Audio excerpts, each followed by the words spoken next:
नमस्कार दोस्तों, स्वागत है आपका स्टडी विद नील में।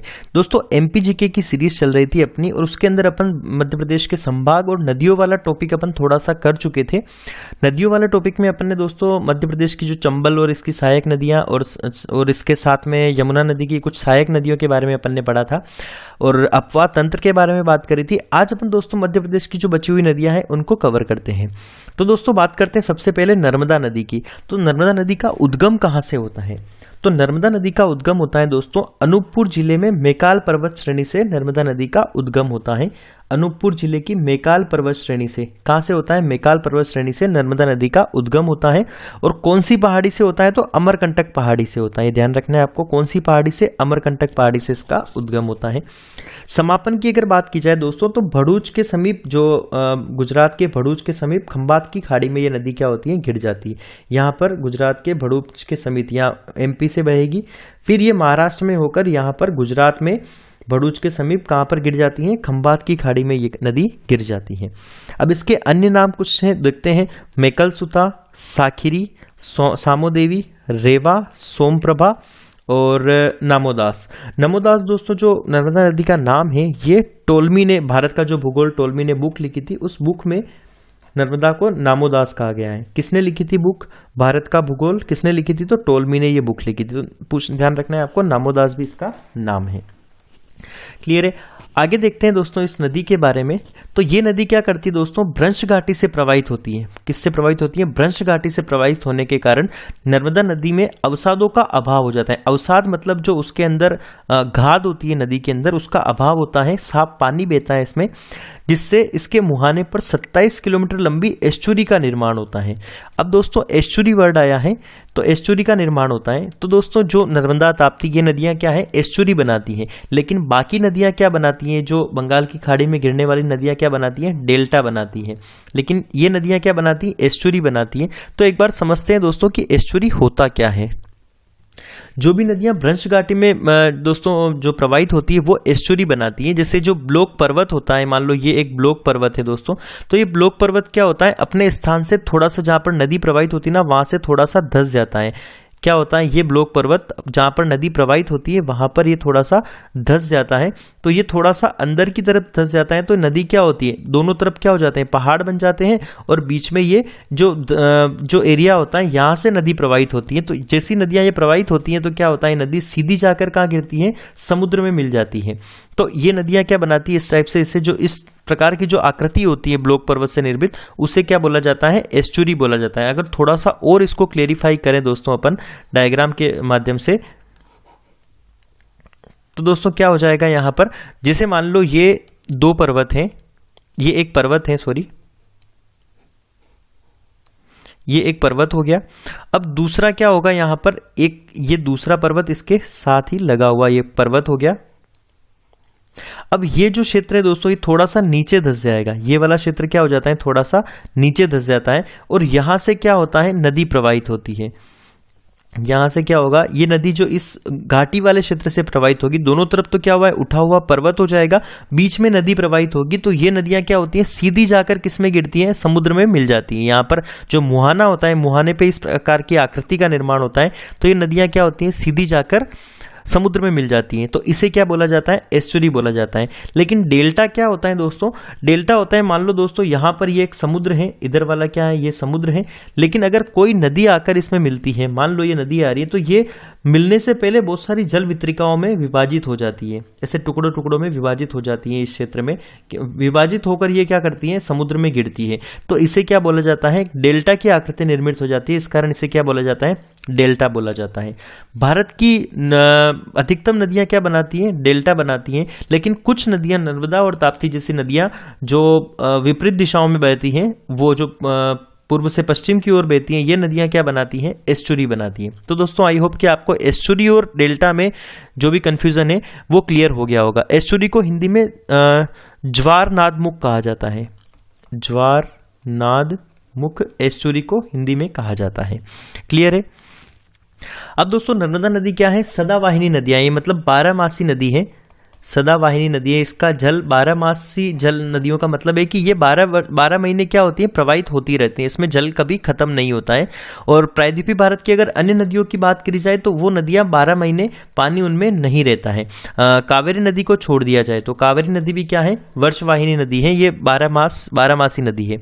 इसका कारण क्या है दोस्तों, नर्मदा नदी जो है उसमें रेत मिट्टी की उपलब्धता है। कौन सी मिट्टी पाई जाती है, रेत मिट्टी पाई जाती है, जिसकी जो पानी सोखने की क्षमता होती है वो क्या होती है दोस्तों, बहुत कम होती है। तो ये जो मिट्टी होती है पानी सोखती नहीं है, इस कारण ये नदी क्या होती है, वर्ष भर बहती रहती है। क्लियर है। आगे देखते हैं दोस्तों ये अरब सागर में गिरने वाली प्रायद्वीपीय भारत की सबसे लंबी नदी है। वो नदियां जो अरब सागर में गिरती हैं उनमें सबसे लंबी नदी है अगर प्रायद्वीपीय भारत की बात की जाए तो।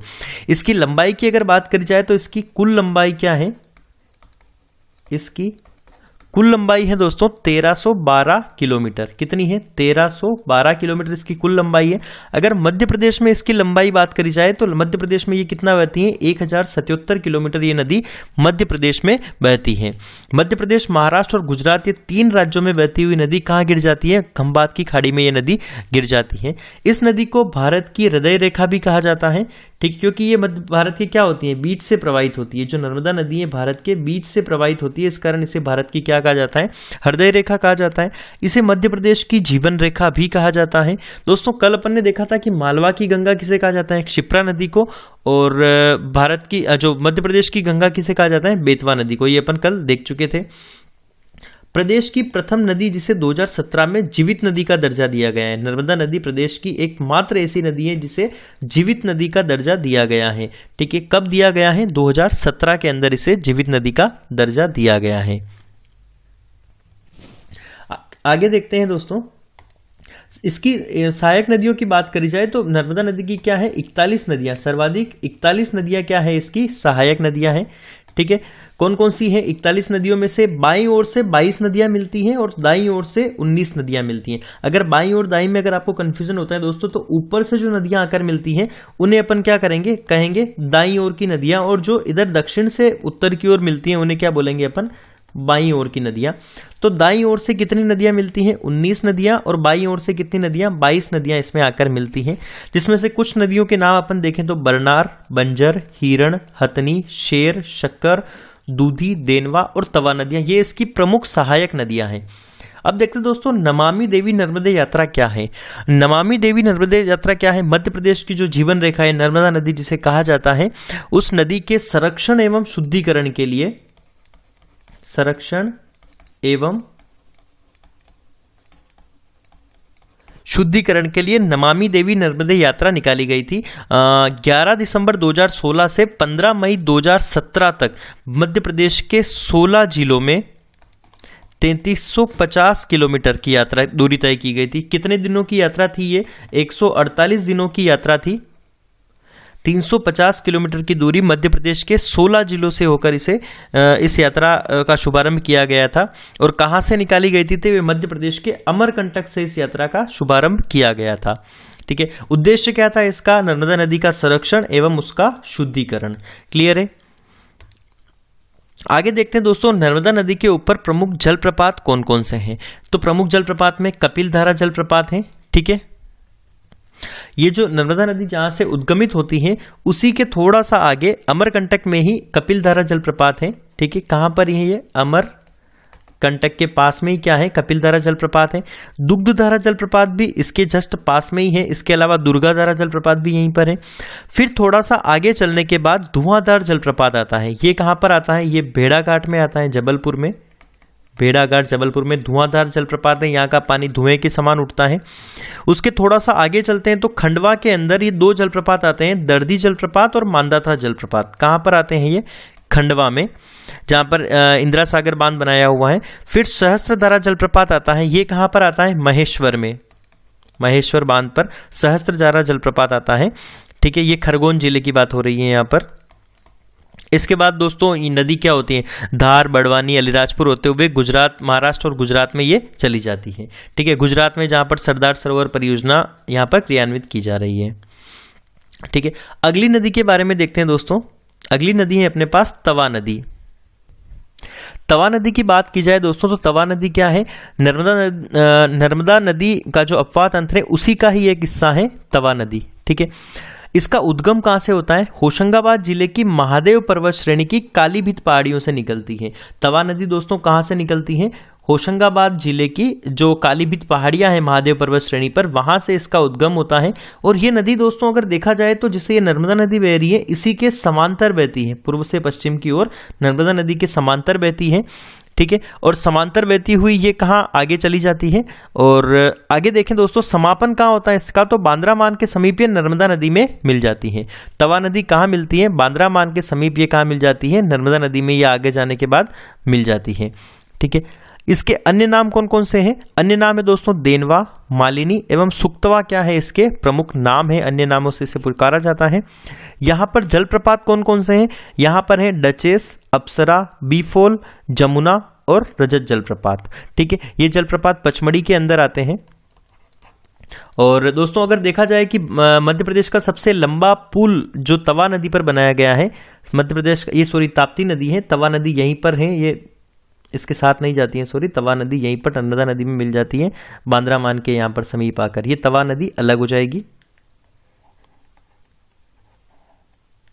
दोस्तों तवा नदी पर क्या है, यहीं पर जहाँ ये नर्मदा नदी से मिलती हैं होशंगाबाद के यहाँ पर, तो यहाँ पर सबसे लंबा पुल बनाया गया है, मध्य प्रदेश का सबसे लंबा पुल बनाया गया है, सड़क पुल, जिसकी लंबाई क्या है दोस्तों 1322 मीटर लंबा पुल बनाया गया है यहाँ पर। अगर दोस्तों इस नदी की लंबाई की बात करी जाए तो तवा नदी की लंबाई क्या है 172 किलोमीटर, और ये केवल मध्य प्रदेश में ही ये नदी बहती है। आगे देखते हैं दोस्तों, अगली नदी है हमारे पास ताप्ती नदी। अब बात करते हैं दोस्तों ताप्ती नदी की। तो ताप्ती नदी का उद्गम कहां से होता है, बैतूल जिले के सतपुड़ा पर्वत श्रेणी की काली सिंध पहाड़ी की मुल्ताई चोटी से। तो दोस्तों ताप्ती नदी कहां से निकलती है, बैतूल के मुल्ताई से निकलती है। कहां से निकलती है, बैतूल के मुल्ताई से इस नदी का उद्गम होता है। ये बैतूल की मुल्ताई से इसका उद्गम होता है। और इसका समापन कहाँ होता है दोस्तों, भ्रंश घाटी में पूर्व से पश्चिम दिशा में प्रवाहित होती हुई खंबात की खाड़ी में गिर जाती है। ये दोस्तों नर्मदा नदी के समांतर नदी कौन सी चलती है, ताप्ती नदी चलती है। अभी थोड़ा सा अपन ने गलत अंडरस्टैंडिंग हो गई थी। तो ये ताप्ती नदी क्या होती है, नर्मदा नदी के समांतर चलती है। ताप्ती नदी क्या होती है, नर्मदा नदी के समांतर चलती हुई ये महाराष्ट्र की, जो यहाँ से दोस्तों क्या करती है, ये महाराष्ट्र की और एमपी की प्राकृतिक सीमा बनाती है। एमपी और महाराष्ट्र की प्राकृतिक सीमा बनाती हुई ये कहाँ पर गिर जाती है, खंबात की खाड़ी में गिर जाती है। नर्मदा नदी की भांति दोस्तों ये नदी भी क्या बनाती है, एस्चुरी बनाती है। क्या बनाती है, एस्चुरी और डेल्टा में अंतर अपन समझ चुके हैं। तो ताप्ती नदी भी क्या बनाती है, एस्चुरी बनाती है। और इसका भी जो प्रवाह होता है वो पूर्व से पश्चिम की ओर होता है। मध्य प्रदेश की दो नदियां ऐसी है मुख्य रूप से जो पूर्व से पश्चिम दिशा में बहती हैं और क्या बनाती है, एस्चुरी बनाती है। ये एस्चुरी वाला थोड़ा सा टॉपिक आपको ध्यान रखना पड़ेगा, इससे कई बार क्वेश्चन पूछे गए हैं। यहां पर क्या किया गया दोस्तों, गुजरात में रज्जू सेतु, जो रस्सी से जो सेतु बनाया गया था इस नदी पर बनाया गया है, रज्जू सेतु बनाया गया है गुजरात के। एवं यहां पर कौन सा बंदरगाह है, इस नदी पर एक स्वाली बंदरगाह है, गुजरात में स्वाली बंदरगाह है इस ताप्ती नदी के ऊपर। इस नदी की अगर दोस्तों लंबाई की बात करी जाए तो इस नदी की कुल लंबाई जो है वो है 724 किलोमीटर। कितनी लंबाई है, 724 किलोमीटर।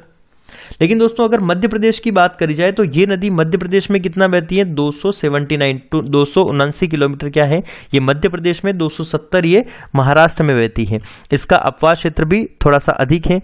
तो दोस्तों ये नदी आपको याद हो गई होगी। अगला देखते हैं दोस्तों,